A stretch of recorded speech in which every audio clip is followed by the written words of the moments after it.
Welcome to this ATA Insights webinar. Thank you for your ongoing interest and support of our webinar program. Today's session will begin in 2 minutes.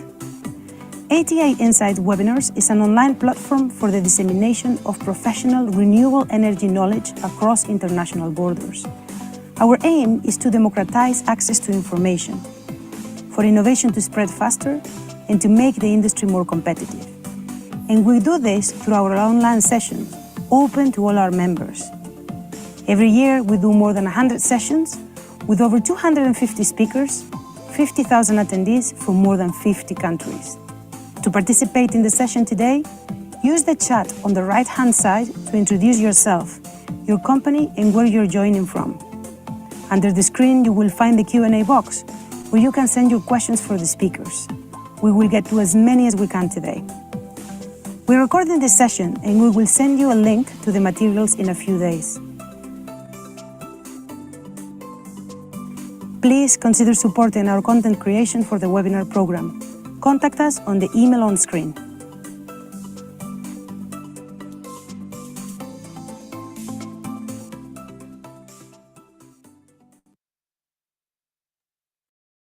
Hello, everyone. Good morning, good afternoon, or good night, depending on where you are connecting from. And welcome to this webinar, Analyzing the Data Center Landscape in Italy and Europe. My name is Cristina Galan. I am a content manager at ATA Insights, working in RedMat. I will be the moderator today. And I will guide everyone through this session. I have a couple of housekeeping rules before we start. So just so you know, this webinar is being recorded and it will be sent to you in a couple of days. Also, all the materials approved by the speakers will also be sent in that same email. If you are joining us online through Zoom, you have a chat where we highly encourage you to introduce yourself, let us know who you are, where you come from, and why you're interested in this webinar. And for any Q&A or questions during this webinar you may have for our speakers, you have a Q&A box right below. So if you have any questions, please use that one so our speakers can see these questions beforehand. Also, if you have any questions regarding how the Q&A works or the chat, just let us know. If you're connecting from YouTube, you also have a chat where you can ask any questions you may have, and our team will send them directly to us. So without further ado, we're going to start with this webinar. Analyzing the data center landscape in Italy and Europe. We want to know all the details. I know this is something very new, very interesting. We're seeing how Italy is growing in this area. So right now, what we're going to do in this webinar is that we're going to see by different areas with our experts how it is evolving, what do we need to know, and what are the next steps. So without further ado, I'm going to ask our speakers of the day to introduce themselves quickly, just a minute introduction. I'm going to start with Gonzalo, since you will be the first one to talk. So we have Gonzalo Martín from Colliers. Hi, Gonzalo. Welcome. Hi, good morning. Pleasure to be here. Perfect, thank you. We also have from Watson Farley, Eugenio Tranchino. Hi, Eugenio. Good morning to everyone. Perfect. And last but certainly not least, we have Alessandro Gemmo from Linklaters. Hello, everyone. All right, perfect. Well, right now we're going to start with Gonzalo. Gonzalo, you can start putting on your presentation. So Gonzalo will start with a market overview. So what's hot in the market today. So Gonzalo, I'm seeing that it's uploading. Can you see my screen now? I can see it right now. Yes, perfect. Okay. All right, so whenever you're ready. Okay, so thank you for having me here. It's a pleasure, as I said. I'm gonna try to give you some overview regarding the European and Italian data center, which is our core business here in the data center team in Colliers. Happy to answer any of your questions that you may have, so feel free to chip in or write the question that you got on the chat box, and it will be my pleasure to try to answer all of them. This is just a quick view regarding the market, so I'll try to be brief.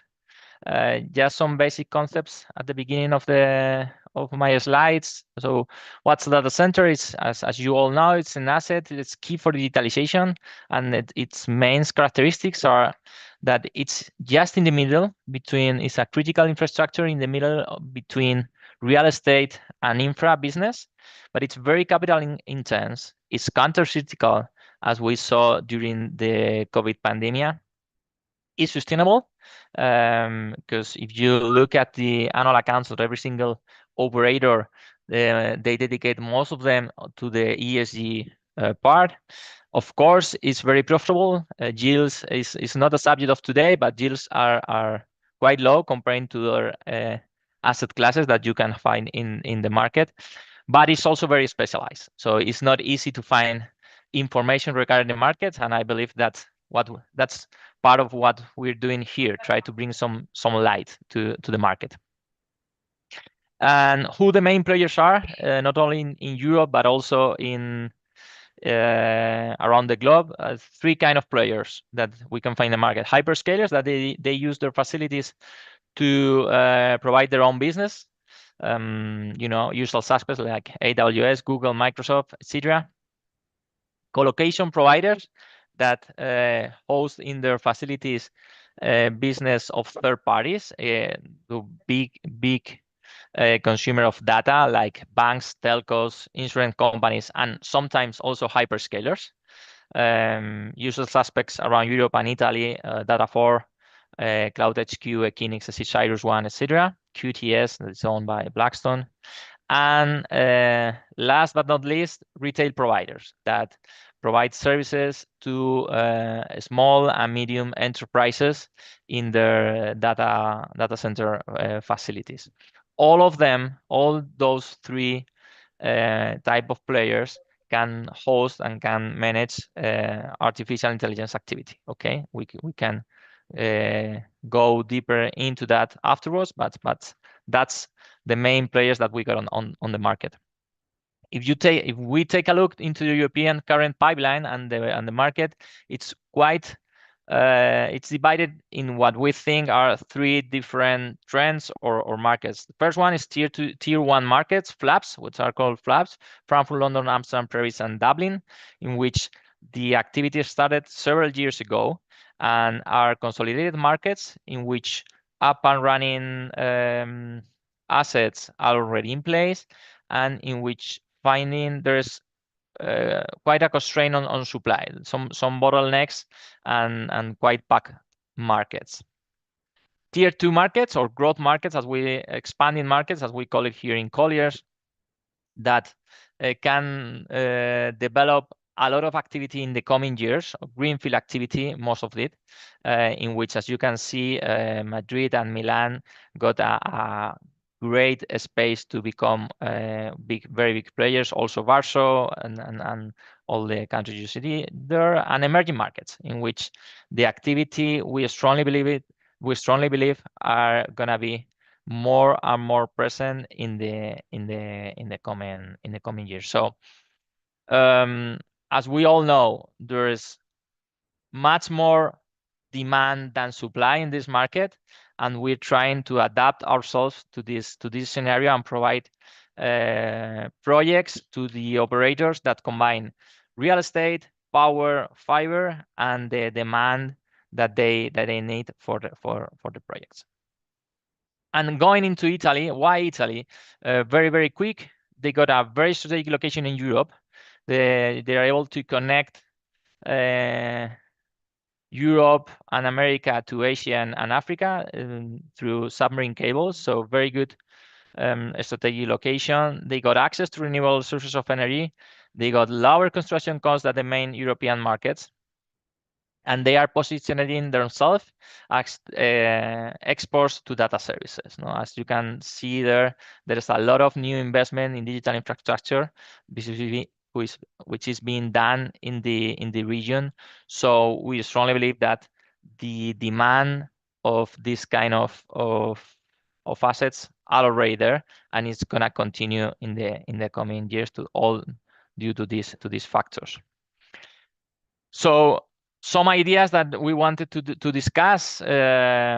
Italy is becoming a rising market in Southern Europe. No question about that. And not only Italy, but especially Milan. Milan is an emerging key strategic hub for sure. One of the main specific that Milan has comparing to other markets in Europe is that also artificial intelligence projects in which latency is not so key are also run in Milan, which is quite a big difference between other countries, emerging countries like Spain or Poland or places like Marseille. So there's a new large-scale data center projects, and all of them are driven by innovative and ESG standards. The reason and well, the news that confirm all the things that I've just been saying for the three kind of operators that I presented like 2 minutes ago, you can see that enterprises using cloud computing services in Italy are about the average of the European Union, which confirms that retail colocation providers are still in the way to grow. So there's a market there. Italy is a good market for retail colocation providers, as you can see on the chart on your left. Hyperscalers are investing huge amounts of capital also around Milan, AWS and Microsoft. Well, I'm not going to go into details of the business plans of each of them, but they are already there and they are not going anywhere. And the colocation sector is also attracting significant investment, like the projects announced by CyrusOne, NTT, or Data4, which it's owned by Brookfield. So it's not ideas, these are facts, the investment that has been announced. And one of the main characteristics of data centers is that once the investment is announced, it's very difficult to move it from one place to other.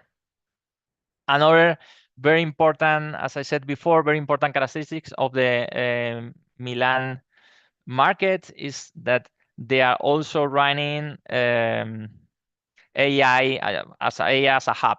A lot of projects announced there, like the one of Apto that's owned by Pinko, or Cloud HQ, which got a huge presence also in Germany, which are very, very large projects to fulfill the demand of artificial intelligence that is going to come, or it's already coming into the European market. Of course, ESG, very important, and with a lot of innovative projects happening around Milan, like the one of data mining in Trento. And all this is, focused mainly in Milan, as you can see in this slide, mainly Milan and around Milan in Bergamo, and some activity also in Rome, Naples, and Genova. But Milan is the place to be right now in Italy, in which the availability zones of the hyperscalers is placed, and it's where the main activity is being conducted from the operators. The hyperscalers there, as you can see there, is Microsoft and AWS, in which they got plans to continue develop their availability zones around in the south, east, and northwest of Milan. The colocation providers have already chosen the place. The guys which got up and running facilities in which you can find a Stack and Data4, owned by Apollo and Brookfield respectively, and also Vantage and Equinix. But as I said on my previous slide, Apto and Cloud HQ got a huge investment commitment in the region. So that's what we wanted to talk to you. Happy to answer any kind of questions that you may have. I think I have to stick to my time, but as I said, I'm very happy to be here and happy to talk to anyone which wants to talk afterwards. Thank you. Okay, perfect. Well, thank you, Gonzalo. We're happy to have you here as well. Thank you for that first picture, the big picture of what we're seeing in the market today. without further ado, so we're going to move to, of course, regulatory framework. We need policy, very, very important. So, Eugenio, I see that you are already putting up your slides. I see it in PowerPoint. I don't see it in presentation mode right now. Can you see it now? No, I still see it in PPT. Okay, just 1 second. Sure. In the meantime, Gonzalo, I don't know if you see the Q&A box, but there are some questions there. So feel free to answer the questions, or you can also mark them if you want to answer them after the presentations. Okay, I still see it in PPT mode. If you go down on your right,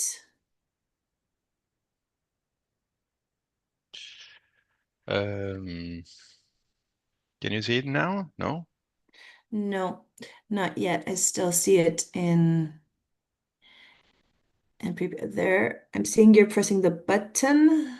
All right, now it's perfect. Okay, good. Thank Thank you very you. much to everyone. Yeah, thanks a lot. I mean, as Gonzalo mentioned, I mean, Italy is becoming a very attractive market in terms of investments. We're trying, I mean, to keep, let's say, the presentation short in a very difficult, let's say, scenario when it comes to legal framework. Of course, I mean, Alessandro will be, let's say, complementing, let's say, my presentation in terms of what the legislation, I mean, looks like. As mentioned, I mean, there are quite a lot of projects. I mean, 80 projects and new facilities plans. I mean, by 2025, let's say installed capacity. Last year was 513 megawatts, so almost 20%, I mean, compared to 2023. And as Gonzalo said, I mean, Milan being the most attractive investment place in Europe, I mean, after flap, of course.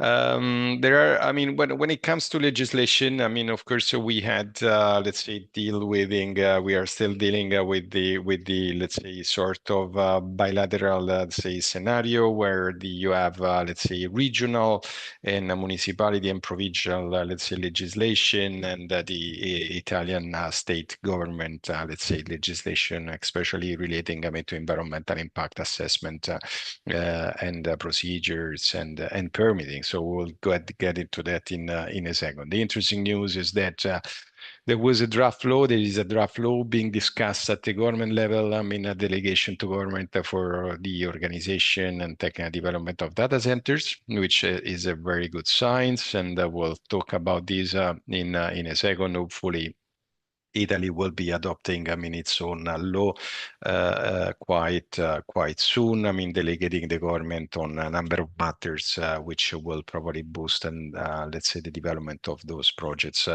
In Italy. At the moment, there is quite a still, let's say, big difference between, let's say, regional laws, let's say, municipalities, I mean, fragmental, let's say, laws, I mean, at the local levels, and the environmental national ones, which are held at central level.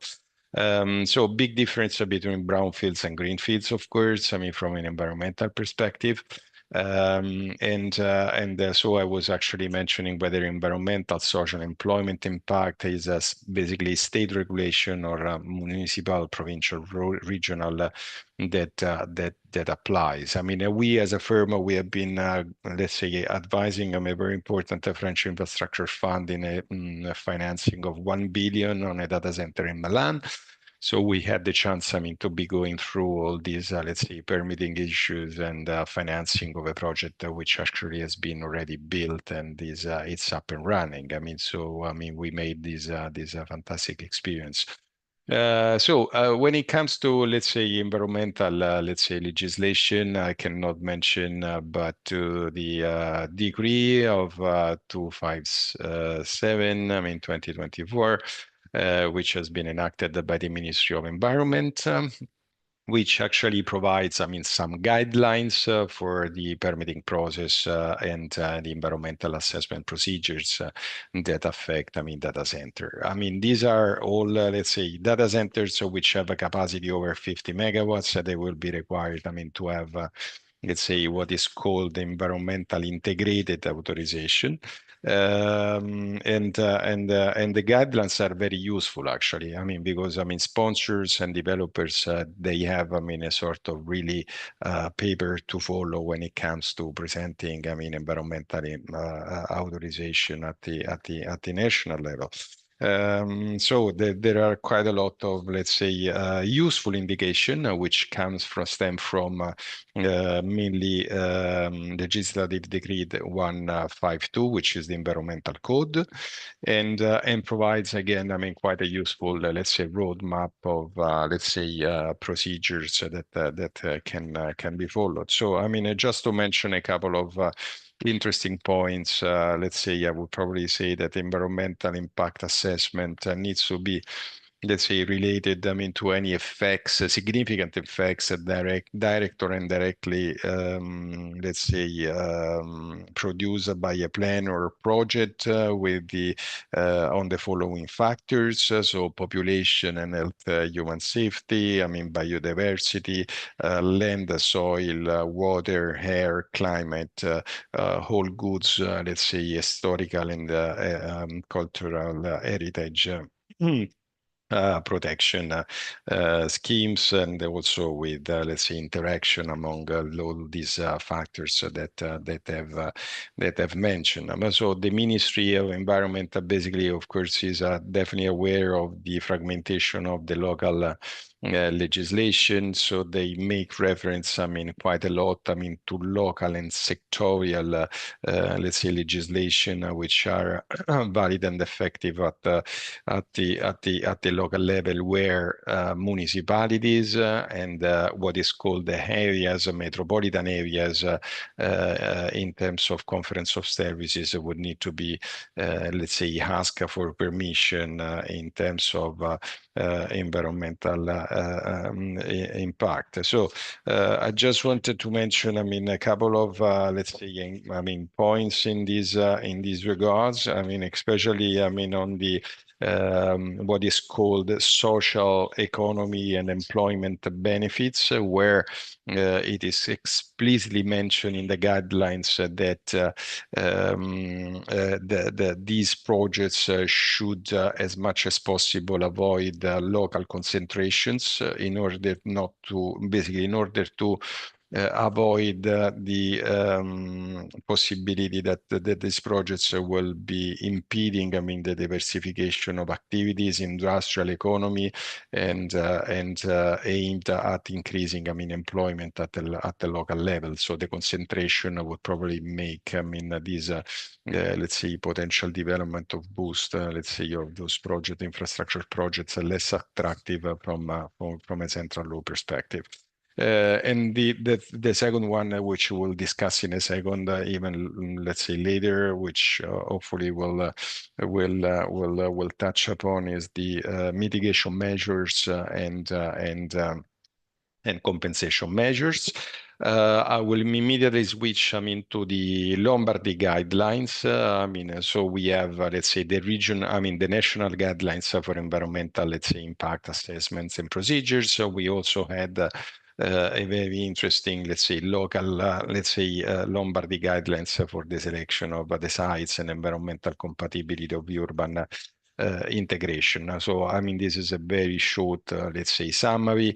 What is interesting here, to mention is that in terms of compensation measures, local laws provides reference, to Lombardy Regional Law 2005, which makes reference, to compensate, monetary compensation measures, while the environmental measures are those prescribed and set forth in the environmental impact authorization and permits, which and by that I meant that they're not monetary compensation.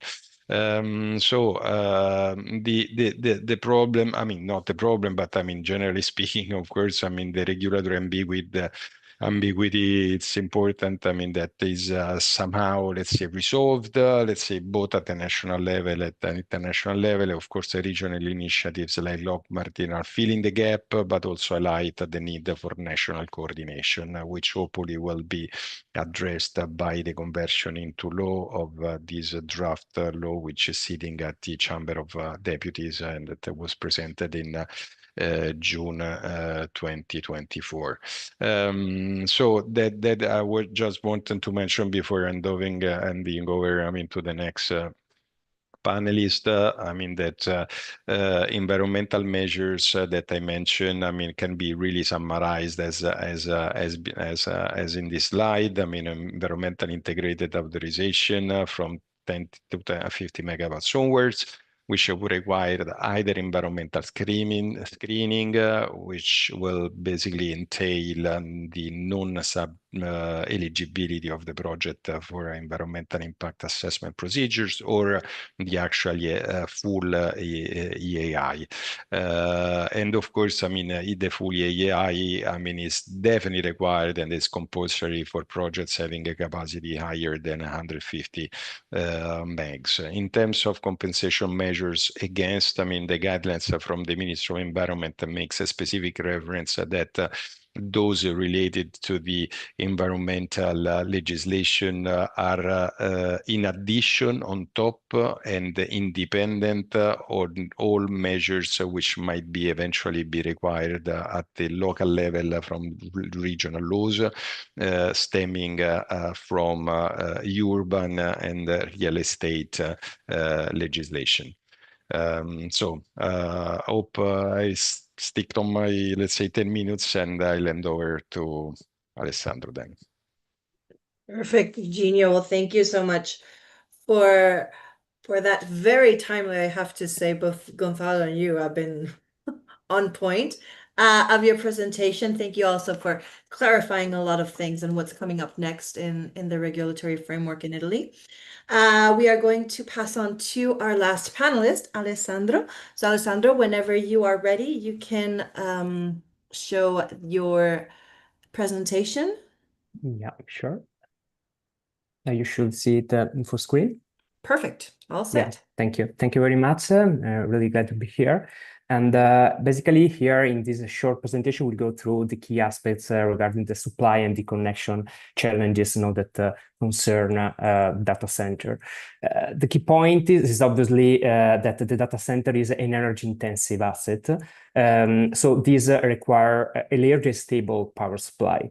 And a large stable power supply concerns obviously the necessity to obtain a sure source of power and to be connected to the grid by means of a reliable connection to electricity infrastructure. This is the key elements to be taken into account, and this is the reason why the developers generally start a direct interaction and in a formal phase with the national power grid, that considering that the usually data center assets are connected in medium or high voltage. In the main part of the situation, we're talking about Terna, that is the Italian TSO. The fact to have an informal discussion in advance to submit the application to obtain the request of connection is absolutely necessary in order to identify the proper location of the asset, in order to benefit from a shortened time frame for the development of the connection facility, and to obtain basically a lower fee connection. Generally, the timeline for the development of the interconnection line are around 1 year and 2 years. 2 years, but obviously it can take longer if the area is already saturated and if further empowerment works of the grid is required by Terna. This is an important element that should be taken into account. The fact that the data center is a power consumption unit that could sound in some way for granted, but is important because this entails the application of a different procedure for the interconnection purposes. Here we have a very high-level overview of the phase that concern the connection of a data center. The STMG is a general interconnection proposal that is issued by Terna in 90 days from the day of the application, and has to be accepted within 120 days. After the acceptance of the STMG, it's important to highlight that there is no connection fee due at this phase due to the peculiarity of the fact that the data center is a power consumption unit, and the half of the connection fee has to be paid only at the signing of the acceptance of the STMG, so the detailed interconnection solution that is granted by Terna after the attainment of all the authorization for the realization of the interconnection facility. After the request and the acceptance of the detailed connection solution is necessary to enter into a connection agreement with Terna, which regulate the payment of the remaining 50% quota of the connection fee. And then obviously it's possible to start the construction and the commissioning of the interconnection facility. The power supply is obviously another key element to take into consideration, also because, as mentioned by Gonzalo before, in Italy there is a high average price of the power, and obviously this is something that can be handled taking for example, into consideration the entering into virtual or power purchase agreement, a virtual or physical power purchase agreement that can offer, in some way, a sort of a stability in terms of pricing, or taking into consideration the possibility to develop power production in the same site where the data center has to be developed in order to benefit from a non-site power production that can obviously reduce the energy cost due to the fact that without the necessity to go through the public grid, the energy is not required to pay the system charges. Here we have tried to explain basically the key differences among the virtual PPA and the physical PPA. In a power purchase agreement that is physical, basically there is the physical delivery to the buyer of the energy, and another important element is that obviously this entails that the power production unit has to be installed in the same area where the consumption unit is located. This provides obviously more price certainty, obviously depending on how the pricing is structured, because generally there is always a variable component of the pricing, but there is also a base fixed element that can provide to some extent a price certainty. And another element is the fact that the power purchase agreement is from a regulatory standpoint treated and regulated as a standard energy supply agreement. Obviously, the fact that the power consumption unit has to be located in the same area of the data center, this can entail some peculiarities and difficulties in order to manage the grid connection, because obviously in the same situation we have to manage and to handle with the grid operator the connection of both the power and power production and power consumption unit.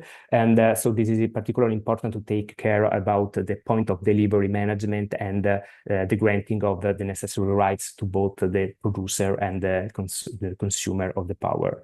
Another really different instrument that can help to handle the high prices of the power is the virtual PPA that conversely to the physical PPA does not entail a physical delivery of the power, but is a virtual delivery.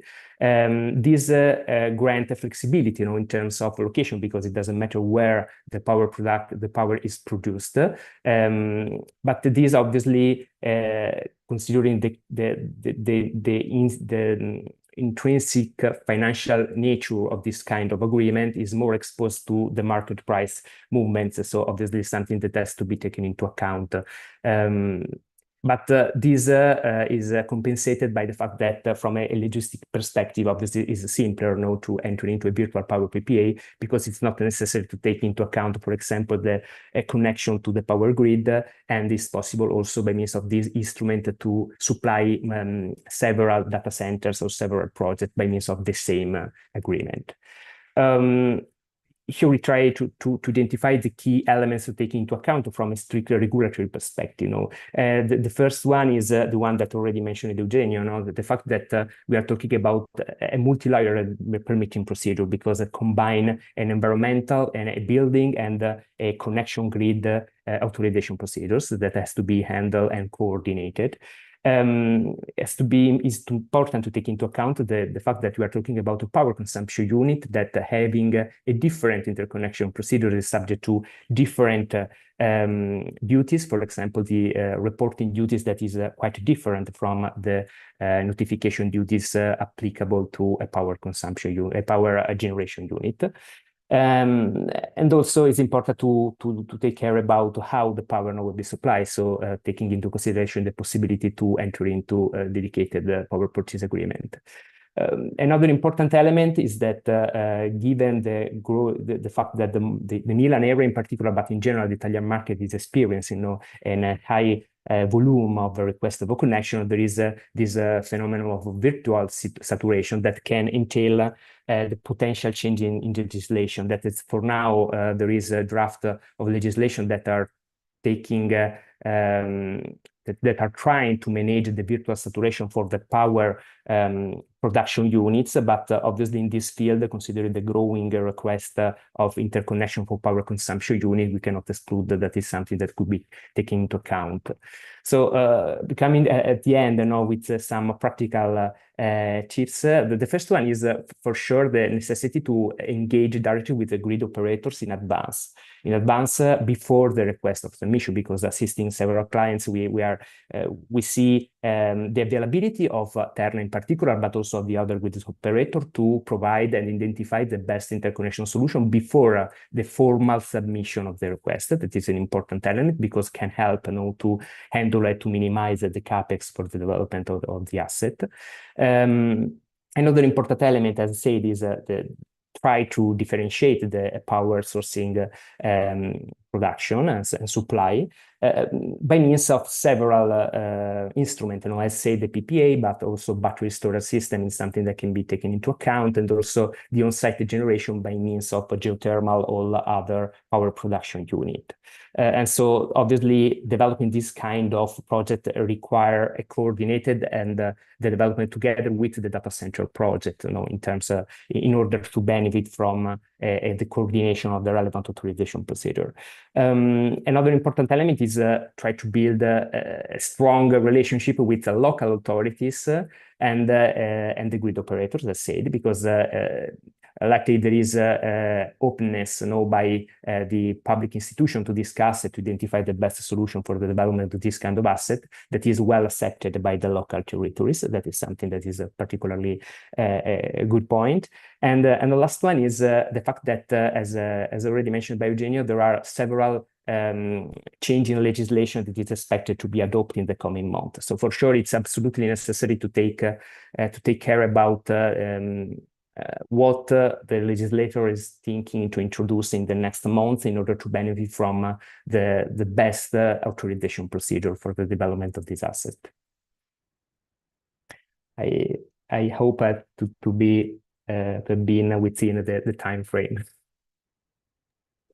Well, Alessandro, you sure did. Thank you so much for being, all of you, so respectful of the time and giving us this whole holistic view of what's happening in data centers in Italy. So we're going to start with the Q&A. I saw that Gonzalo marked a couple of them, so I'm going to start with a couple of those. So Eugenio and Alessandro, if you would like to take a look to the questions, and if there's any that you would like to answer directly, just let us know, or if you want to mark it as to answer it in public, let us know. If not, we will go randomly after we answer all the questions that Gonzalo marked. However, I am directing them to Gonzalo, but if you have any addition to make, you are more than welcome. Just let me know, and I'll give you the mic. Let's say it that way. So we're going to start, Gonzalo, with one of the first ones, one of the first questions, and it's the following. Are new availability zones being created by hyperscalers in Milan or Spain, or even anywhere if you're aware of it? I mean, yeah, the answer is yes. In Milan, what we are seeing is, as we have just said, AWS and Microsoft. In this regard, you need to bear in mind that the OpenAI at the beginning of the year changed a little bit the rules about the market, and for instance, hyperscalers like these ones are reconsidering their capex strategy right now. But what we have seen in the market, that in Milan, Microsoft and AWS, their bet is to stay there and to develop availability zones there. Of course, in Spain, you got availability zones in Madrid, and they are building up also in Aragon. So they are here to stay. That's I think it's at the end of the day is what we are seeing in the market. Perfect. That's the conclusion. They're going to be here Yeah. for a while. Yeah. Perfect.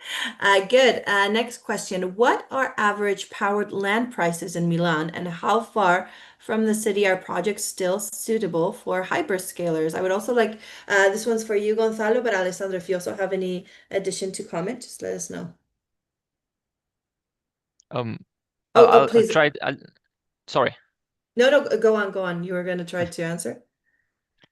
Yeah, I'll try to go for it. I mean, it's very difficult questions because at the end of the day, this is not similar to any real estate asset or project, or maybe some kind of price per megawatt that we are used to see in PV plants or projects. So it really depends. Price is per megawatt, of course, but it really depends on the power solution that have been explained by Eugenio and Alessandro about permitting and all that. That affects a lot to the price. Also affects what's not only the amount that you need to spend, but also the roadmap to power, time to market for. So I can't really answer with a comp. I'm very sorry, but we need to run the numbers. We need to put that on a business plan to know how much are they gonna make, what kind of projects are they gonna deliver, and which are the assumptions, and try to bring down to a net present value. That's what we do in every single project. So it's very difficult to provide comps in this kind of market. I'm really sorry. No, perfect. Well, thank you for your answer. So if anyone else has anything to add to this question, I'll move on to the next one. So this one's for you. You were going to say something, Alessandro? No, just to add that probably this is the reason why there is growing projects in different area from Milan. Now that is taking into consideration, that is something that in the past 2 years has not been basically the common practice. But for now, given the rise of the price of the area and the lower price for the development of the asset is something that is that we are seeing often. Okay, perfect. Thank you. Feel free to step in if I don't see you. Go ahead. Perfect. Well, thank you for that addition. Next question goes for Eugenio. How long does it currently take to get approvals for a new data center to be installed? I'm assuming it depends, but Yeah, the answer is yours. No, but as we mentioned, I mean, there are two different layers of permitting process as we been discussing. I mean, one is, let's say, from real estate, urban, I mean, kind of perspective. I mean, it's mainly given by the municipality / region, and the other one is at the environmental impact commission level at the ministry level, which of course are different. I would say that, I mean, on the first one, I mean, probably the process is not that long. Actually, the Italian Data Center Association wanted to be, I mean, one of the queries that have been formally put forward, I mean, vis-a-vis the government, was actually that they want to make sure that this process, I mean, they run in parallel. So the building license actually would not be, let's say, subject to the finishing, I mean, the complete end of the environmental and permitting processes, which usually takes a little bit more time.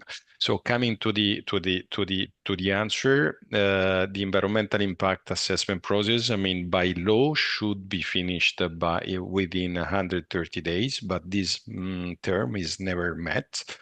These are not mandatory terms, just indicative ones. So I would say that the environmental impact assessment process would probably take between 6 to 1 year, and again, I mean, the building license, I mean, could potentially run in parallel. Perfect. Well, thank you. Thank you for that, replying to that answer. Next question, Alessandro, you marked it.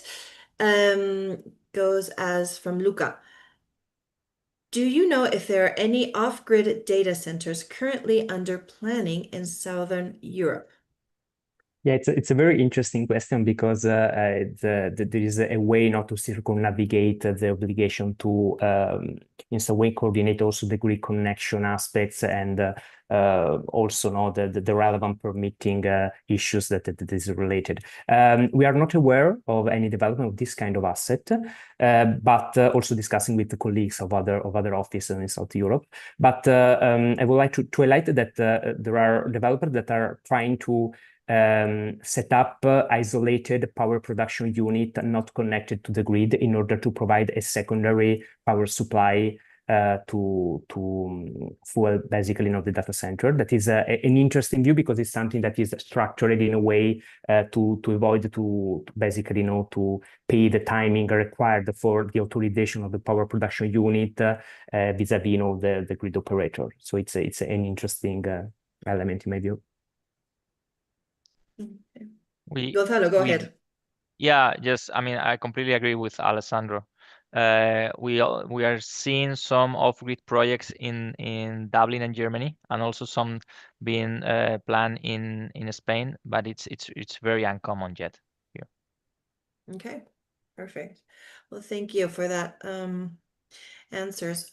Next questions, Gonzalo, you marked them, and they're talking about what regions are the most interesting, what are the not. So I'm going to mix the two of the questions, which ask if you see Bologna as an emerging area, and they also want a comparison between the regions that have most potential, or the cities, Madrid or Milan. I don't know if you can make a little bit of a mixture of this question, and also what does it take for what parameters are the most interesting for you when talking about emerging regions?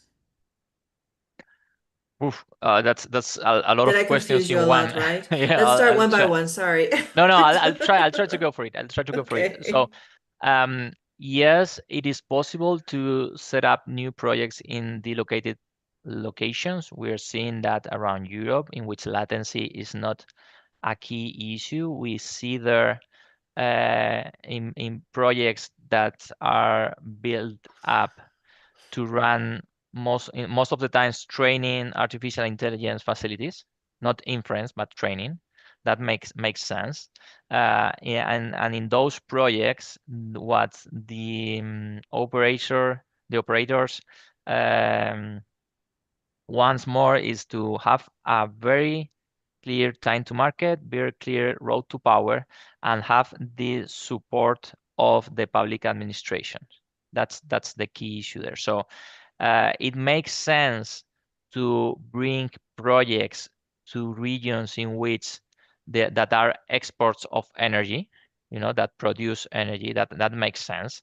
But you need to combine that with the demand of the data center operators and the guys who runs the training models for the artificial intelligence. So if you combine that, it makes sense for new projects to be built in the located regions, but with a very, very clear time to market, a good power solution, and the public administrations trying to support those developments. Okay. So with those parameters, do you see Bologna as an emerging market? Yeah, why not? But it is not really my opinion. It's gonna be what the future brings from the demand. What I'm trying to say is that sometimes you hear people saying we should put these data center new facilities, I don't know, in this region, and what we answer every time is that it's okay, but you need to have the demand, Gotcha. So you got all the and it's very difficult to anticipate the business plan from hyperscalers or these new artificial intelligence companies like Colliers, etc. So we are working on that. We're working on trying to understand the business plans, but this market is driven by demand and energy, and that's all it matters. So that's what you need to bear in mind. Okay. If I Perfect. can just add, on that, Sure. Gonzalo, of course, most part of the renewable production of energy is in southern Italy, while the demand is in northern Italy, which makes, let's say, a bit of an issue, when it comes to the Italian market. And also we see a bit of, let's say, shift between hyperscale, up to, let's say, edge, kind of, let's say, small data center kind of scheme, which might be more flexible and more positioned, let's say, within the urban, let's say, areas where the demand is. So it also depends, Christina, on how big is the facility that we are talking about as well. Mm-hmm. Very good addition. Well, thank you so much for answering my very complicated question. It sounded very easy in my head, but that's why I was saying it. And I was seeing your face, Gonzalo was saying, no, I got it too complicated, but very well resolved, I have to say. Perfect. Well, next question goes to Alessandro. Are there any projects in which long duration BESS, well, I would say energy storage itself, systems are being used as primary redundancy, and are gas generators still the norm? Yeah, BESS, so the battery system, no, the answer is no, but as a sort of an additional security system, basically, for the backup of the power supply. But for the gas generation, yes, we see also in our current assistance, but also discussing with other colleagues of other jurisdictions that the gas production is a solution that is taking into account that there are developers that are using it as an additional power supply unit. Okay. They also, I think they were also referring to long duration energy storage itself. Do you see it will play an important role in data centers in Italy specifically? How do you see these technologies evolving? I know it's very new and they're still very niche, but do you see that there's room for them in these regions in particular? Yeah, sure. No, it's a very interesting question. I think that for this moment, battery is really focused on the dedicated incentive regime in Italy. That is a brand new incentive regime that is called the Maxe, and the first auction will be held now in September. So I don't think that for now the capex dedicated to the BESS can be in some way targeted for the development and the supply of power to the data center for now. Okay, perfect. Well, thank you. Thank you for that answer. Next question, Gonzalo, you did answer it a bit before. However, they talk in this question about rural places. So I'm going to repeat the question. What characteristics are off-takers looking for that other cities are not considered? Is it possible for data centers can be developed in more rural places? And is there an option to assess different power sourcing options? I know you replied to most of it, but maybe by the end, if you have any additions? Yeah, maybe completing what Eugenio just said before me. It's very interesting as this is a power business. If you can develop a direct, with a private wire PPA to your plant, to your facility, from your plant to your facility, that's big. That makes your project very, very attractive for the demand, because at the end of the day, you're gonna do, as a developer, you're gonna do a pass through of the energy to the final tenant, to the final client. And if power is cheaper on your facility, that's gonna drive a lot of investment decisions.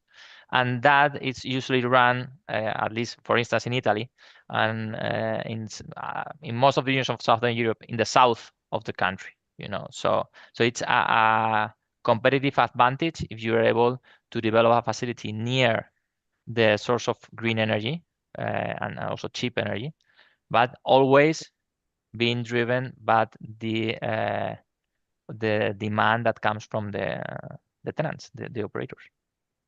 Okay, perfect. Thank you.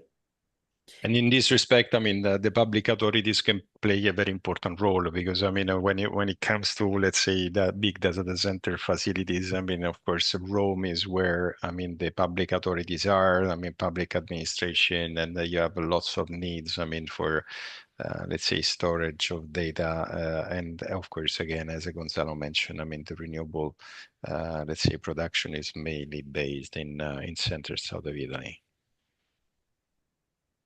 Perfect. Well, next question marked by Eugenio. When developers of data centers take their investment decisions, which level of IRR are they considering? We are actually being involved. Of course, I mean, we are lawyers as Alessandro, so we are not, I mean, financials, let's say, analysts or economists. So, I mean, it's, but we actually have a wide range of, let's say, view and spectrum of what's going on in terms of co-development agreements or development agreements. I would definitely say, let's say, double digit. Let's say, I mean, it entails quite a lot of development efforts and activities, which, let's say, I mean, from what we see, I mean, it costs, I mean, a few €100,000 per megawatts. I mean, there is a lot of engineering activity. Of course, I mean, whether it's 200, 300, 250, I mean, I don't want to get into that much detail, but we actually see that is a very time consuming and very human intense, let's say, activity, which is very well, let's say, valued both in terms of a development process and or in terms of exit, let's say, selling, I mean, the fully permitted project or the license when it gets, I mean, ready to build. If I can add something to that, in the transactions that we're advising in the market, of course, as you have just said, it depends on whether you're seated in the value chain of the project. If you are at the very beginning, you know, that double digit, of course, makes a lot of sense. If you mean those up and running facilities that are being transacted on the market that are very secure, a prime over the prime logistics yield should be applied around that, you know, so that could make sense to give you some idea of where it starts at the very beginning of the value chain and where it ends in the exit yield when you're trying to come up with a business plan in the data center sector. Perfect. Well, thank you. Next question goes to Alessandro, which you marked. On Terna grid code, is there megawatts the threshold for which technical solution could be a dedicated substation on project plot? No, the Terna grid code does not provide a specific threshold, but so it's more driven by technical drivers, obviously.